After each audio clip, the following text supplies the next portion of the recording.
Rocky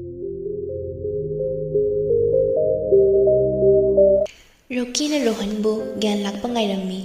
Somdana leirang amadi thoibi Rohan halaktabaduda thawai wanarami. Pung sunipan tarakadawre thoibi mapi ira cheleduna nene yadubu phasan thokla jalo kaigino mana hosipabu halaktrise leirangna thoibi nang kapkanuo nene phone tawraga hangbada mar chatkiba koire haire hojikpu kaidana hangdoisibu aisu khongse thangba ngamjai yumsida mirosu amatta leite oh tolida ko nupiwe ba khoi mapokse Rohan na gyan tarakpada Rocky uraki Rohan fat hagalaki Rocky so kaisu haiba ngamjai Rohan gari do thong hangkunu sakki ke tawi Rocky na Rohan chap lepi nambu kai dawrage kashi tawdi da iyamba nanaw na iyamba da kriyat kramale sawbe adiko wahai sa hairam laga Rohan chat kre Rocky na Rohan gi matungda sumsum inarami Rohan sum chatna gari lakpa yengnami adu pungdo thenglabanina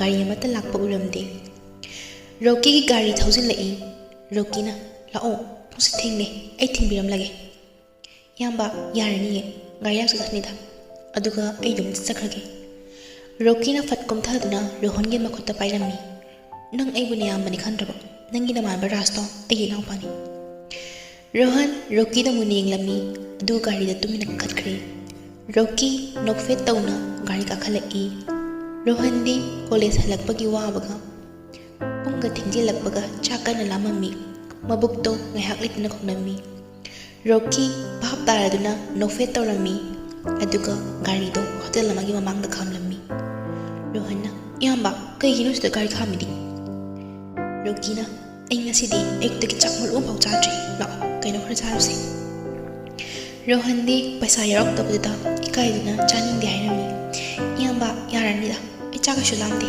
yamba dum chabiro ai ithanda kama chaw haino la kuiruye Rohan gari dai kum tharaktuna Rocky ka punna hotel changre Rohan achapot mayam do bada matin yolami Rocky na uraduna nokfet tawrami se shtagina na charing ba ma khalo Rohan nongma ta hotel chawada changlaga chatribanina kai haiduna khangdre hairo nang ge pamado yaman chawda ashudum charage Rocky na pizza momo chicken chow ate items khar order darami ngihak leraga chana basingdo putorigi Rohan lamane heman khibena fatlaraga chaba horami Rocky Rohan da muni yingna lei Rohan sum charam badagi Rocky de yenglai Rocky na charo nangi ngaktani aino da tawrisi iyam charo ro chage isu nang hanang da chago tanjada da Roy hotel da changlaki Rocky na sir em thaja diye Rohan Roy ubada fukhabalai Roy na nang nisde am da manya lermi jani ni somdara ni yunda yi halak train a call torang bada khangam jai aise kaisoi trabana muti ro jaidna khoini ni tharakpani Rohan kaisu khumdi achapo singno chawo si kairami Rocky na sir mase Roy na Rocky yar elo khangi mangonda minushiyam thamma Rocky kai haigadabno khangre tumina laikre Roy da saugadabasu sauba ngamlamdi maramdi Roy magun muna khangma maramna sir adu da ngangsi ai thidram lage yarni nangsu thengle ning danjaro ai dum drop toroge ko hoi sir Rocky na Roy na amu Rohan do onsilaga lao ngai mani yumda hanjin bagi habit to kratham sung ngausan bagi habit tang thamladi kamaina mi oidono Rohan Rocky da habit inglam laga chatkre Roy na adudi Rocky nang siyum danjloko hoi sir Roy chu thokre Roy gari manuna khatkre Rohan maninga tongge tawrami Roy na oi inang driver na ti mamang dala Rohan kaisu khumde kaisu haidabida mangda tumina kakhalai Roy gari start tawraduna gari da thoba horami Rohan masado yam hainadabang phawrami Roy su Rohan da hana fawyanglude ngaihaki manungda thangmaiban yawraduna Rohan na shitane gari khamiro Roy gari do fat khami Rohan kaisu haidabida gari dagi kumtharai Roy na oi nangai ko thank you for haiba haitraba nang bo ha Rohan fat onsilakna. Thank you. Hayam naga changkre. Roy Rohan na mami thangatna ing hawi. Tanjada thoibina. Nene khoi bunga chala e. Leirang na. Bunga cha. Nene khoi de pakhat lurine. Nang kai cha luino. Rohan na. Nene lambiri imana mam thengna badaki. Muira cha thok lure. Ai di phone pai da banina call tor ko su farak taraba. Thoibina fare fare. La ola. Thingi hayeng kai di nene gi ya biauna kushita wi khan ngan ko bunga cha. Hoi che. Leirang na la imung da changna si nang waram nani. Rocky mayum yoraduna Rohanna mathwai no gaitana son ki bedo nishi lami. Rasna tamo Rocky mondrang madalai. Rasna kai no si bunga ro chala. O tamo haina laurami. Rocky khangpre khanglami. Rocky na kai angang ni khangi ni. Mina ko gri ta de. Ado ti kana ko ta ado kana wal khalino. Kaishu khandi kai to lak na nang bo. Imana chak chara sila o hairapa aduki. Tamo ngasi di chak chara. Kra hayo imada. As tamo yaw na kamay chak chara doino. Rocky please ngasi hukta. Rajna hoi hairaga thokri. Mathang yai pharaba numit ni Rohan ani subo ina college laknami. Nuksa siyam sai lambi chatpado nakal dagi Rajna. Oi Rohan lao. Ika puna chalasi. Rohan na bhai halamo yaudori ai khong na dum laage. Yare puna chat khrasi lao. Rohan Rasniya da badagi namduna gari tongkatuna chatlami. Rasna bhai nangi phone number lai drop number biro pausum phawna si. Rohan phone pai de haibasi moidi khangponti. Rohan na bhai agi phone do yadre na khoi china semiri yara kan oina rake ko. Hoi kesu kaide. Rocky gari gi misil dagi Rohan bulo na ning jeremy. Ngahaki manung da college yawarduna Rohan Ras gari dagi kumtha bahuri. Ras tamo ori lo ko. Hoi tamo chalo khie ko moksina bayade. Ani do college man changle e sagar hoi lep ne rami. Rohan amadi Ras makhoi bu shina ramde. Sagar oi nabani ngai ko. Ani do chap lepi kai haige da haina Ras na kumle e. Nogi senior uradi respect ra tapong doctor. Khangna tawne da mathang dagi oina tamke ko nasi gi dikoi changlage. Sagarna kai gino masina waga machina phawngang drisina. Rohanna kari bo haido no yamba. Hainingai ler kai ona nganglage. Ani do amo class changle e because na ibo nang ngujari duga magi tingsiga iya do mandre da. Sagarna mani yaraktragana amasi ko kora glori kaino. Because na masak phajaba khaise nangi damakta semlakpani na ko. Sagarna mane aying lakni isona se amisi. Somdana office tani Rokina sir amukta changlake. Changlo phamo. Sir ini morang da liba branch to maduni icha so khataba mali. Mayam se sum yeng madam. Aduna mapham do khra kuming sam tho tabra hai aina khale. Aigi nana khwadagi thajaba mini. Nana phana ba dum siloko. Hoi funny sir, thank you sir. Matang da nupi ama yam sexy over dress laga rogi tongdo hangdong tuna changle e. Roin Riti nok fet tawi. Roki dam thokre. Nang di thola kani kam ta hai dena. I'm sorry. Roin it's okay. Kesu kai da. Ai na nganda surprise na sum pirage na khalaba. Kadai chatlu na nang bo. Nangi dak ta lak tadi kai chatoino. Ado nang sangadi ai ga bazar am chamin rosiba. Roina gari da yeng laga. Pung so ani ta dore nghe ngayo ko. Hoi ngai ge. Rasna asomdana class se hauta ngai ni tawira khangde kaya nu ngai boide ko. Rohanna hoi ado nakhoi da su lakte ado ai se bazar phau dang hidak am tale ya tre khoi ne gi thaka pagi pharmacy dagi se zamale ron harakpa aduna ai halamagi ko. Rasna hoi ado de hiyang narsi ko bye hoi bye nok fe taw na chat khre Rohan hik chat kibaga Rocky yoraklami. Dadana thing bandana chatkri makhoi ne na bagi ta kapkani aduna pharmacy dagi change lei doini na hairamani. Rocky kitang din ngaite adu be jina kanjel lujre. Rocky na la chala thade. Rohan ꯂꯩꯔꯒ ꯊꯣꯛꯂꯛꯄꯗ ꯇꯟꯖꯥꯗꯨꯗ ꯔꯣꯏ ꯑꯃꯁꯨꯡ ꯄ꯭ꯔꯤꯇꯤꯁꯨ ꯒꯥꯔꯤ ꯊꯣꯡ ꯍꯥꯡꯗꯣꯛꯇꯨꯅ ꯀꯨꯝꯊꯔꯛꯏ꯫ ꯔꯣꯏ ꯍꯦꯛ ꯎꯕꯒ ꯃꯃꯤꯠꯇꯣ ꯌꯦꯡꯁꯤꯟꯅꯗꯕꯤꯗ ꯁꯥꯗꯨꯅ ꯂꯩ꯫ ꯔꯣꯏꯁꯨ ꯔꯣꯍꯟꯕꯨ ꯎꯔꯗꯨꯅ ꯉꯛꯂꯝꯃꯤ꯫ ꯃꯈꯨꯠꯇ ꯄꯥꯏꯔꯤꯕ ꯁꯤꯔꯤꯟꯖ ꯑꯗꯨ ꯑꯃꯨꯛ ꯌꯦꯡꯂꯝꯃꯤ꯫ ꯔꯣꯍꯟ ꯁꯤꯔꯤꯟꯖꯇꯣ ꯐꯠ ꯂꯣꯏꯁꯤꯜꯂꯝꯃꯤ ꯑꯗꯨꯒ ꯆꯠꯈ꯭ꯔꯦ꯫ ꯔꯣꯏ ꯔꯣꯍꯟꯗ ꯁꯥꯎꯅ ꯌꯦꯡꯍꯧꯏ꯫ ꯑꯁ ꯍꯥꯏꯔꯒ ꯄꯔ ꯂꯥꯛꯑꯝꯃꯤ꯫ ꯄ꯭ꯔꯤꯇꯤꯅ ꯔꯣꯏꯗ ꯌꯦꯡꯂꯒ ꯀꯩꯗꯧꯔꯒꯦ? ꯀꯩꯁꯨ ꯇꯧꯗꯦꯗ꯫ ꯔꯣꯍꯟ ꯂꯝꯕꯤꯗ ꯃꯨꯡꯗꯨꯅ ꯂꯥꯛꯏ꯫ ꯃꯌꯨꯝ ꯌꯧꯔꯛꯄꯗꯗꯤ ꯊꯣꯏꯕꯤ ꯑꯃꯗꯤ ꯂꯩꯔꯥꯡ ꯀꯞꯇꯨꯅ ꯂꯩꯔꯝꯃꯤ꯫ ꯆꯦ ꯀꯩꯗꯧꯔꯒꯦ? ꯕꯨꯡꯉꯣꯆꯥ ꯃꯃꯥꯒ ꯄꯄꯥꯒꯗꯣ ꯉꯁꯤ ꯀ꯭ꯂꯕꯇ ꯀꯧꯈꯠꯂꯦ ꯍꯥꯏꯌꯦ꯫ ꯍꯥ ꯀꯩꯒꯤ ꯃꯣꯏꯗꯤ? ꯃꯤꯉꯣꯟꯗꯒꯤ ꯁꯦꯜ ꯈꯔ ꯁꯣꯛꯂꯨꯕꯗꯣ ꯑꯗꯨꯒꯤꯅꯤ꯫ ꯔꯣꯍꯟ ꯃꯥꯡꯒꯣꯜꯗ ꯐꯝꯊꯗꯨꯅ ꯃꯊꯥ ꯁꯥꯔꯝꯃꯤ꯫ ꯆꯦ ꯃꯃꯥꯒ ꯄꯄꯥꯒꯗꯣ ꯌꯥꯝ ꯋꯥꯔꯝꯂꯅꯤ꯫ ꯑꯩ ꯂꯥꯏꯔꯤꯛ ꯇꯝꯕꯁꯦ ꯇꯣꯛꯑꯒꯦ꯫ ꯊꯕꯛ ꯁꯨꯕ ꯑꯣꯏꯅ ꯆꯠꯂꯒꯦ꯫ ꯕꯨꯡꯉꯣꯆꯥ ꯀꯩꯅꯣ ꯅꯪ ꯍꯥꯏꯗꯨꯕꯣ? ꯁꯨꯛ ꯅꯧꯔꯤꯕ ꯅꯪꯅ ꯃꯇꯧ ꯀꯔꯝ ꯊꯕꯛ ꯁꯨꯗꯣꯏꯅꯣ? ꯆꯦ ꯑꯁꯤ ꯅꯠꯇ꯭ꯔꯗꯤ ꯑꯩꯈꯣꯏꯒꯤ ꯂꯝꯕꯤ ꯀꯩ ꯂꯩꯔꯤꯒꯦ? ꯂꯩꯔꯥꯡꯅ ꯇꯞꯅ ꯍꯥꯏꯔꯛꯏ꯫ ꯌꯦꯡꯉꯣ ꯅꯪꯅ ꯅꯍꯥꯟ ꯐꯤ ꯊꯤꯟꯕ ꯆꯠꯂꯨꯕ ꯏꯃꯨꯡꯗꯣ ꯌꯥꯝ ꯂꯤꯡꯕꯅꯤ꯫ ꯃꯈꯣꯏꯒꯤ ꯀꯝꯄꯦꯅꯤꯁꯨ ꯆꯥꯎꯅ ꯍꯥꯡꯕꯅꯤ꯫ ꯅꯪ ꯃꯗꯨꯗ ꯃꯇꯝ ꯈꯔ ꯊꯕꯛ ꯄꯨꯔꯒꯦꯔꯥ? ꯑꯩ ꯏꯆꯦꯗꯨꯗ ꯍꯥꯏꯅꯔꯒ ꯌꯦꯡꯒꯦ꯫ ꯔꯣꯍꯟ ꯃꯇꯤꯟ ꯀꯨꯠ ꯌꯣꯠꯊꯔꯒ ꯋꯥꯈꯜ ꯃꯨꯟꯅ ꯈꯜꯂꯝꯃꯤ꯫ ꯑꯃꯨꯛꯁꯨ ꯔꯣꯏꯒꯤ ꯃꯑꯣꯡꯗꯨꯗ ꯌꯥꯔꯛꯀꯗꯕꯁꯨ ꯃꯥꯟꯗꯦ꯫ ꯅꯪꯕꯨ ꯀꯩ ꯈꯜꯂꯤꯒꯦ? ꯑꯩꯒꯤꯗꯤ ꯅꯦꯅ ꯍꯥꯏꯕꯗꯣ ꯀꯩꯁꯨ ꯀꯥꯏꯗꯦ, ꯀꯩꯁꯨ ꯈꯦꯠꯇꯣꯛꯅꯤꯡꯉꯥꯏ ꯂꯩꯇꯦ꯫ ꯅꯦꯅ ꯁꯦ ꯐꯔꯦ ꯍꯥꯏꯕꯗꯣ ꯑꯗꯨꯝ ꯇꯧꯕꯤꯌꯨ꯫ ꯑꯩꯒꯤꯗꯤ ꯂꯣꯏꯅ ꯌꯥꯔꯦ꯫ ꯂꯩꯔꯥꯡ ꯐꯣꯟ ꯂꯧꯔꯗꯨꯅ ꯇꯣꯝꯕꯤꯗ ꯀꯣꯜ ꯇꯧꯔꯛꯂꯝꯃꯤ꯫ ꯕꯦꯝꯃ ꯀꯣꯜ ꯂꯥꯛꯏꯗꯣ ꯀꯅꯥꯅꯣ ꯑꯃꯨꯛꯇ ꯌꯦꯡꯉꯨꯍꯦ꯫ ꯍꯜꯂꯣ ꯀꯅꯥ ꯑꯣꯏꯕꯤꯔꯕꯅꯣ? ꯍꯜꯂꯣ ꯏꯆꯦ ꯇꯣꯝꯕꯤꯔꯣ ꯁꯤꯕꯣ?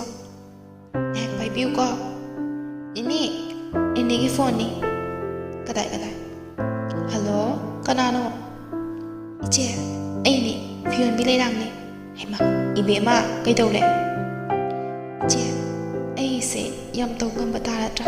ꯋꯥ ꯑꯝꯇ ꯍꯥꯏꯖꯔꯛꯀꯦ꯫ ꯍꯥꯏꯌꯨꯅꯦ ꯇꯥꯁꯤ꯫ ꯁꯨꯃꯥꯏꯅ ꯇꯧꯕꯅꯤ, ꯑꯩꯒꯤ ꯏꯌꯥꯅꯨꯄꯥ ꯅꯍꯥꯟ ꯏꯆꯦꯈꯣꯏꯗ ꯐꯤ ꯊꯤꯟꯕ ꯂꯥꯛꯑꯝꯕꯗꯣ ꯏꯆꯦꯈꯣꯏꯒꯤ ꯀꯝꯄꯦꯅꯤꯗ ꯊꯕꯛ ꯃꯆꯥ ꯑꯃ ꯍꯥꯞꯄꯤꯕ ꯌꯥꯒꯗ꯭ꯔꯥ ꯍꯥꯏꯅ ꯀꯣꯜ ꯇꯧꯖꯔꯛꯄꯅꯤ꯫ ꯇꯣꯝꯕꯤ ꯍꯔꯥꯎ ꯌꯥꯔꯛꯏ꯫ ꯑꯗꯨꯒꯤ ꯑꯣꯏꯔꯦ ꯏꯅꯥꯎꯁꯤꯗꯤ ꯏꯆꯦꯅ ꯌꯥꯅꯕ ꯁꯤꯜꯂꯒ ꯂꯣꯏꯔꯦꯗꯅ꯫ ꯃꯥꯕꯨ ꯀ꯭ꯂꯥꯁ ꯀꯌꯥ ꯀꯥꯔꯒꯦ? ꯍꯟꯗꯛ ꯒ꯭ꯔꯦꯖꯨꯑꯦꯁꯟ ꯐꯥꯔꯁ ꯏꯌꯔ ꯀꯥꯕꯅꯤ꯫ ꯐꯔꯦ ꯍꯟꯗꯛ ꯃꯤ ꯈꯔ ꯂꯧꯅꯤ ꯍꯥꯏꯕꯅꯤ, ꯃꯗꯨꯗ ꯃꯥꯁꯨ ꯌꯥꯎꯍꯜꯂꯁꯤ꯫ ꯂꯩꯔꯥꯡ ꯍꯔꯥꯎꯔꯝꯃꯤ꯫ ꯏꯆꯦ ꯌꯥꯝ ꯅꯨꯡꯉꯥꯏꯖꯔꯦ, ꯅꯅꯥꯎ ꯑꯃꯨꯛ ꯊꯝꯖꯔꯒꯦ꯫ ꯍꯣꯏ ꯊꯝꯃꯣ꯫ ꯑꯁꯨꯝꯅ ꯇꯣꯝꯕꯤꯅ ꯌꯥꯕꯤꯔꯛꯄꯗꯒꯤ ꯍꯔꯥꯎꯅꯔꯝꯃꯤ꯫ ꯑꯗꯨꯕꯨ ꯔꯣꯍꯟꯗꯤ ꯍꯔꯥꯎꯐꯝ ꯈꯪꯗ꯭ꯔꯦ꯫ ꯃꯔꯝꯗꯤ ꯃꯐꯝꯗꯣ ꯃꯥꯒꯤꯗꯃꯛꯇꯗꯤ ꯅꯣꯔꯣꯛꯀ ꯑꯣꯏꯗꯣꯏꯅꯤ꯫ ꯑꯁꯨꯝꯅ ꯅꯨꯃꯤꯠ ꯈꯔꯅꯤ ꯍꯧꯈ꯭ꯔꯦ꯫ ꯔꯣꯍꯟ ꯊꯕꯛꯀꯤ ꯏꯟꯇꯔꯚꯤꯌꯨ ꯆꯠꯅꯕ ꯂꯣꯏꯁꯤꯟꯅꯔꯝꯃꯤ꯫ ꯕꯨꯡꯉꯣꯆꯥ ꯃꯥꯏ ꯄꯥꯛꯄ ꯑꯣꯏꯔꯛꯎꯀꯣ꯫ ꯁꯦ ꯅꯦꯅꯦꯅꯅꯦ ꯂꯥꯏꯗ ꯀꯠꯂꯨꯕ ꯍꯩꯔꯥ ꯈꯔ ꯆꯥꯁꯤꯟꯀꯣ꯫ ꯅꯦꯅꯦ ꯆꯤꯆꯦ ꯑꯩꯅ ꯀꯣꯂꯦꯖ ꯆꯥꯡ ꯅꯥꯏꯅ ꯀꯥꯗ꯭ꯔꯦ ꯍꯥꯏꯕꯁꯦ ꯃꯃꯥ ꯕꯕꯥꯗꯗꯤ ꯈꯪꯍꯟꯕꯤꯒꯅꯨꯀꯣ꯫ ꯀꯩꯒꯨꯝꯕ ꯃꯣꯏꯅ ꯈꯪꯈꯤꯕ ꯊꯣꯛꯄ ꯇꯥꯔꯗꯤ ꯃꯗꯨꯅ ꯂꯃꯟ ꯑꯣꯏꯈꯤꯅꯤ꯫ ꯕꯨꯡꯉꯣꯆꯥ ꯅꯪꯒꯨꯝꯕ ꯏꯅꯥꯎ ꯐꯪꯕꯁꯦ ꯏꯆꯦꯗꯤ ꯄꯣꯛꯄꯒꯤ ꯃꯍꯩ ꯌꯥꯜꯂꯦ꯫ ꯂꯩꯔꯥꯡꯅ ꯂꯥꯛꯑꯣ ꯃꯄꯥꯟꯗ ꯒꯥꯔꯤ ꯉꯥꯏꯅ ꯂꯩꯔꯦ, ꯆꯠꯈ꯭ꯔꯣ ꯂꯥꯛꯑꯣ꯫ ꯔꯣꯍꯟ ꯃꯁꯥ ꯌꯥꯝ ꯅꯥꯟꯅ ꯆꯠꯈ꯭ꯔꯦ꯫ ꯉꯁꯤꯗꯤ ꯔꯣꯍꯟ ꯌꯥꯝꯅ ꯐꯖꯩ꯫ ꯑꯃꯨꯕ ꯃꯆꯨꯒꯤ ꯈꯣꯡꯒ꯭ꯔꯥꯎ ꯑꯃꯗꯤ ꯑꯉꯥꯡꯕ ꯃꯆꯨꯒꯤ ꯐꯨꯔꯤꯠ ꯌꯦꯡꯕꯗ ꯌꯥꯝ ꯐꯖꯩ꯫ ꯑꯁꯨꯝ ꯆꯠꯄꯅ ꯔꯣꯍꯟ ꯀꯝꯄꯦꯅꯤꯗ ꯌꯧꯈꯤꯔꯝꯃꯤ꯫ ꯃꯐꯝꯗꯨꯗ ꯖꯣꯕ ꯑꯦꯄ꯭ꯂꯥꯏ ꯇꯧꯕ ꯂꯥꯛꯄ ꯃꯤꯗꯤ ꯃꯌꯥꯝ ꯑꯃ ꯂꯩꯔꯝꯃꯤ꯫ ꯀꯝꯄꯦꯅꯤꯗꯨꯅ ꯂꯧꯒꯗꯕꯗꯤ ꯃꯤ 10 ꯈꯛꯇꯅꯤ꯫ ꯑꯗꯨꯕꯨ ꯃꯤ 100 ꯂꯥꯛꯂꯝꯃꯤ꯫ ꯑꯩꯒꯤꯁꯤꯕꯨ ꯑꯣꯏꯒꯗ꯭ꯔꯅꯦ? ꯍꯣꯏꯗ ꯂꯥꯏꯕꯛ ꯆꯥꯡ ꯌꯦꯡꯕ ꯍꯥꯏꯗꯨꯅꯤ꯫ ꯑꯁꯨꯝꯅ ꯃꯊꯪ ꯀꯧꯁꯤꯜꯂꯛꯄꯅ ꯍꯧꯖꯤꯛꯇꯤ ꯔꯣꯍꯟꯒꯤ ꯇꯔꯟ ꯇꯥꯔꯝꯃꯤ꯫ ꯔꯣꯍꯟ ꯍꯩꯁꯅꯥꯝ ꯌꯥꯎꯕ꯭ꯔꯣ? ꯑꯧ ꯌꯥꯎꯋꯦ꯫ ꯔꯣꯍꯟ ꯄꯜꯂꯛꯄꯗꯨꯗ ꯔꯣꯒꯤ ꯊꯃꯣꯏꯗ ꯇꯤꯡ ꯂꯥꯎꯕ ꯑꯃ ꯐꯥꯎꯈꯤ꯫ ꯊꯣꯡꯖꯤꯡꯗ ꯔꯣꯍꯟꯕꯨ ꯆꯪꯂꯛꯄ ꯉꯥꯏꯕꯗ ꯑꯋꯥꯕ ꯑꯃ ꯑꯣꯏꯈꯤ꯫ ꯔꯣꯍꯟ ꯊꯣꯡꯗꯣ ꯇꯞꯅ ꯍꯥꯡꯗꯣꯔꯛꯇꯨꯅ ꯁꯥꯔ ꯑꯩ ꯑꯃꯨꯛꯇ ꯆꯪꯖꯔꯛꯀꯦ꯫ ꯔꯣꯏ ꯑꯃꯗꯤ ꯔꯣꯒꯤ ꯐꯠ ꯌꯦꯡꯈꯠꯂꯨꯕꯗ ꯔꯣꯍꯟ ꯑꯣꯏꯔꯝꯕꯗꯨꯗ ꯑꯅꯤꯃꯛ ꯌꯦꯡꯉꯛꯅ ꯌꯦꯡꯅꯂꯝꯃꯤ꯫ ꯔꯣꯏꯁꯨ ꯉꯁꯤꯗꯤ ꯔꯣꯍꯟꯒꯤ ꯅꯍꯥꯟꯈꯩ ꯎꯗꯕ ꯑꯅꯧꯕ ꯃꯥꯏꯊꯣꯡ ꯑꯃ ꯎꯕꯒꯨꯝ ꯇꯧꯏ꯫ ꯔꯣꯍꯟ ꯇꯨꯃꯤꯟꯅ ꯊꯣꯡꯅ ꯂꯦꯞꯇꯨꯅ ꯂꯩ꯫ ꯊꯥꯡꯆꯅ ꯆꯪꯂꯛꯑꯣ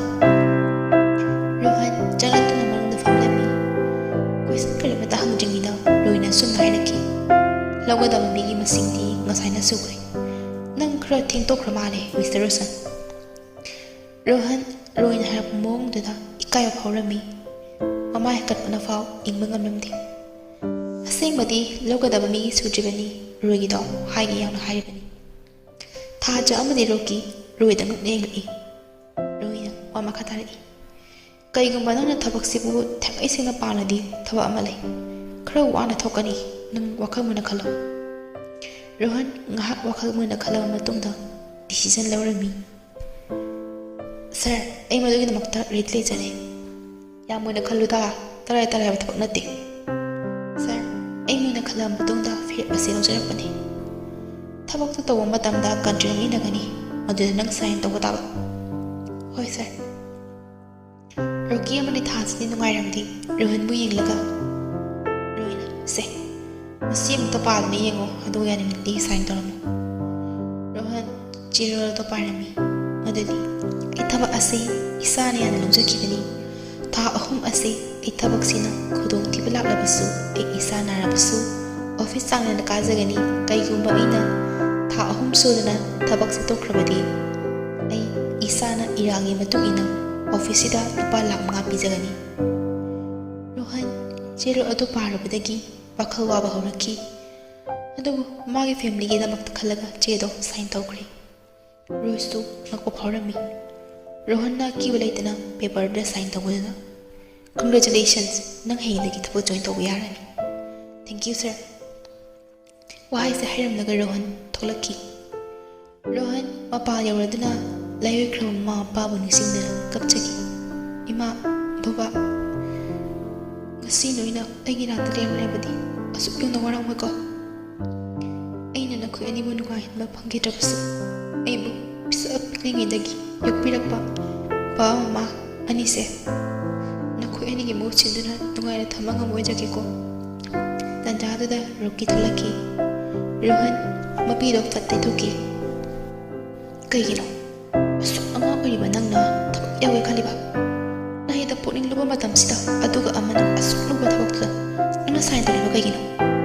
Yang ba? Nadugi pa akong kuno matang sa tabi jaragi. Nasigi di ay jajaragi. Rohan gari tuda kakatana jat kray. Roki Rohan bu ying na lehawi. Thaja na. Hawjiki angang do ay hana uki kum tawli. Mani nang khali do achumba ni. Thaja Nimitida ikoy na takiba, ukibam ramakta. Aran mo ilang madara, ay di kali. Matawakuram na nang di. Ako sinabami ama na asuk anga oy na. Sila talak ni kaklibase kay gino. Mabangok sa nami ilang kadane. Aduga ama na. Maase, 12 exam da, first division da. PC 7 website to na. Tuition na mata sa tabi da, pass daw kiyay. Nanti ka main kang liba. Maase, handag first year kari ba ni? Ay ginang napatuga class na tataminari. Thaja su Rohan gi wari da tarang patagi thamoy sok na nungai da phapki. Asi sir Roidi kem ta khangdabra. Khangdaba male. Koin hire na su sir na mu kar khan kini. Ma su no mana taga no mani soi na sing ma chumba ta khalakini. Rohan thamoy da podum mai thong na momon mino pudna halakami. Ayang amani soni yauna Rohan halak pangai na lerem. Kamtawle. May pakli. Haying nagi joy tolo hayin ini. Ha, asing mayro. As ini pile. Ngasi di ini katil lagi nga at uwa malero kiya ko. Toybi, nanang nupi ka chak thong na masilang mo. Toybi di, machi ko rubani na. Mayang na may tong da. Harawa mi tara basu. Magi machil da. Kay kang bawa kra lo li habisi. Chapcha na kang mangami. Adubo hanglo dyan. Kuuna hanglagi kando na. Jango ay patasa duro. Rohan nufit tawo na jangkri magi kahek yung baga Rohin hayra kiba singno ningsing na duna amuksu akiw haurami kay kung ba ay natabag to ngam nagtalo di asuk yam mamsi ay di kay bigani. Rohan makok to tensan na ibahauraki tumit Rohan patahon kang dalin laki matangin ni ni Rohan tabag chat na bahay duna lusilami siya pa isang kro. Hore na nasak lama ka na chalo. Hoy chichi. Chalo. Nathaw na may on sila uko. Hoy nini. Rohan office ahan malaki. Office your room batong ni. Iloy na mo yung nanakli. Nakal dagi. Kaigino min mga thalak iri. Haying pipipada khara nungainroi ko. Atung thilakan. Hoi sir. Toli, magi thabak to takpiram. Hoi sir. Somda lao. Rohan Toli gi matuk inanami. Nangi bag to sa tham. Aduga sidagi sum sise payo. Wai tay na basiga. Aduga ako'y boss ka office singa singdoro. Rohan dalidang kakning lami. Aduga sumsito pahay na jangkri. Adubu lap na Loki na ulami. Loki sounding buphaurami. Adubu kayso haibang amnude. Rohan mapunsigi siguma tabaksi amuk phawa tawraktri aduna kya hiramde. Ngahak niraga Roy laklami. Roy na magi room da changbada office to hanagam adum chaidana lerami. Madu ubada Roy ni Toli bu kaurakki. Toli! Toli! Toli kana chelaki. Sir, kaidawre? Room se kanana singe ha. Asumor thabakan natung lagi. Toli tumin lugthadana lai. Rohan tumin changlaki adu kairaki. Sir, ina singchabani. Masita Toli gi mara amta leite. Sir na chaning bada engor chaibiyo. Thabak to haitradi kaidawe contract time sign tawrina nang baha. Sir, siguma thabakti ayang pawta jaramtri. Matungdadi soidana matawjaragi. Roy na Rohan na yenglubada masado khara akiba amadi ikaibagi pirang horami. Mdu urubadagi Roy tumina thokri. Che, nanaw waraw bigan ko. Dagi maramdagi chesu ngasidi konti khara chare. Kaidawi waraw doino ngasina hamana tiye konti se. Aduga amana inaw di puchi yang singi. Ngasidagi thabak kudima ichin loy takpi dani. Rohan amuk nuglami. Che, thank you. Rohan na amuksu Roy room na loisilami. Handakti yam phajana loisilami. Roy amuk halakpada room to sitnalami. Roy handakti kaisu hairudre. Mana tewala thamlamba file ama leiramdre. Roy file thibada masa puma mai hakoi saurami. Aigi room sa sing mamido yam thuna sa janghalo. Mayam do Roy na sarodi yam kinarami. Mayam do tumin lai. Rohan matakta chengkhalami. Sir, ay namuk sintuk jabani. Roy na sawra hemanjibana. Rohan gi kodang do takpai. Aduga manak siksinami. Aigi sida lai file di kaya thakragi. Tunggoda kanana payo haige ha. Sir, asing mani file di tasing na usati. Paito paisati. Ado di kanana paide ba. Aigi room sing mase nang kaknatro. Roy na Rohan gi kutto khamta dorakpada Rohan mafam chana lefudabagi makhada lomna haithakirami. Roy su pakhatpa ma phawrami jasin ge tawbada nakal dagi Roki na chensilaki. Thaja amadi Roki asai kai leite singbadi file do thajana bukhibani. Sok pernangbo sok tiye. Sir, sir gi file se sita laini. Roy file do thajana pairamba ubadagi Rohan da nga ki mamayam do mathanta propro chaklami. Roki na Rohan bu tapna chikatpirami. Rohan makhong do tapna thangduna washroom changlaki. Rohan washroom gi misinduna masa mathanta yingduna kapchaki. Amuksu kari nungi sign tawrubano khalaki. Somda Roy su kaidawgadabano khangdre. Mathanta sanumba su puklami. Rohan na matomta sonjay. Ay wakal hongba yade. Iyi ponsi hog